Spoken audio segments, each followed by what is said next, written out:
इस लोक में ब्रह्मा से लेकर तृण पर्यंत जो कुछ दिखाई देता है वह सब शिव ही है। अनेकता की कल्पना मिथ्या है। शंभु को ही वेदों का प्राकट्यकर्ता तथा वेदपति कहा गया है। वे ही सब पर अनुग्रह करने वाले साक्षात शंकर हैं। कर्ता भर्ता हर्ता साक्षी तथा निर्गुण भी वे ही हैं। उन शिव का कोई उत्पादक नहीं है, उनका कोई पालक तथा संहारक भी नहीं है। वे स्वयं सबके कारण हैं। यह उत्तम शिव ज्ञान यथार्थ रूप से कह दिया गया। इसे ज्ञानवान पुरुष ही जानते हैं और कोई नहीं। शिव संबंधी तत्व ज्ञान का वर्णन और उसकी महिमा की बात करें तो सूत जी कहते हैं, हे ऋषियों, मैंने शिव ज्ञान जैसा सुना है उसे बता रहा हूँ। यह अत्यंत गुह्य यानी गूढ़ और परम मोक्ष स्वरूप है। संपूर्ण जगत शिवमय है। जीव भगवान शिव का ही अंश है, परंतु अविद्या से मोहित होकर अवश हो रहा है और अपने को शिव से भिन्न समझता है। अविद्या से मुक्त होने पर वह शिव ही हो जाता है। जैसे अग्नि तत्व प्रत्येक काष्ठ में स्थित है, परंतु जो उस काष्ठ का मंथन करता है वही असंदिग्ध रूप से अग्नि को प्रकट करके देख पाता है। उसी तरह जो बुद्धिमान यहाँ भक्ति आदि साधनों का अनुष्ठान करता है उसे शिव का दर्शन प्राप्त होता है। सर्वत्र केवल शिव है, शिव है, शिव है, दूसरी कोई वस्तु नहीं।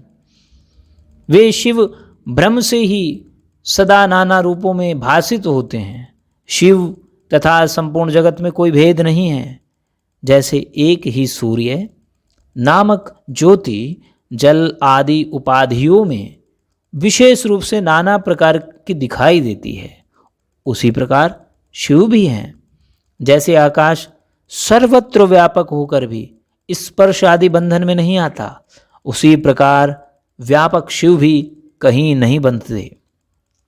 अहंकार से युक्त होने के कारण शिव का अंश जीव कहलाता है। उस अहंकार से मुक्त होने पर वह साक्षात शिव ही है। जैसे एक ही स्वर्ण चांदी आदि से मिल जाने पर कम कीमत का हो जाता है, उसी प्रकार अहंकार युक्त जीव का अपना महत्व खो बैठता है। जो शुभ वस्तु को पाकर हर्ष से खिल नहीं उठता, अशुभ को पाकर क्रोध या शोक नहीं करता तथा सुख दुख आदि सभी द्वंद्वों में समभाव से रहता है और समभाव रखता है, वह ज्ञानवान कहलाता है। आत्मचिंतक तथा तत्वों के विवेक से ऐसा प्रयत्न करें कि शरीर से अपनी पृथकता का बोध हो जाए। मुक्ति की इच्छा रखने वाला पुरुष शरीर एवं उसके अभिमान को त्याग कर अहंकार शून्य एवं मुक्त हो सदा शिव में लीन हो जाता है। आध्यात्म चिंतन एवं भगवान शिव की भक्ति ये ज्ञान के मूल कारण हैं। जो अनन्य भक्ति से युक्त होकर शंभु का भजन करता है उसे अंत में अवश्य ही मोक्ष प्राप्त होता है।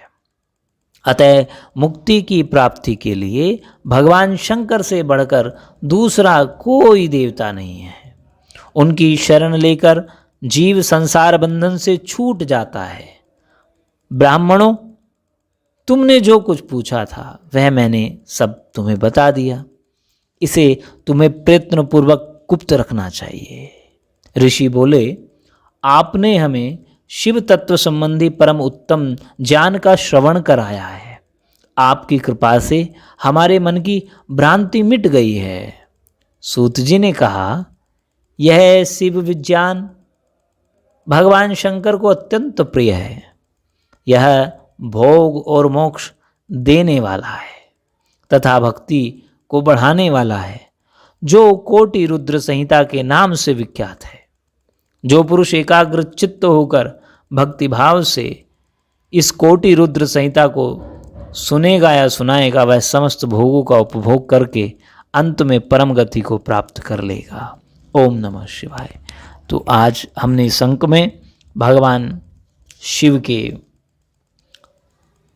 रूप, स्वरूप, महाशिवरात्रि के व्रत की विधि और महिमा, मुक्ति और भक्ति के स्वरूप का विवेचन, ये सब सुना।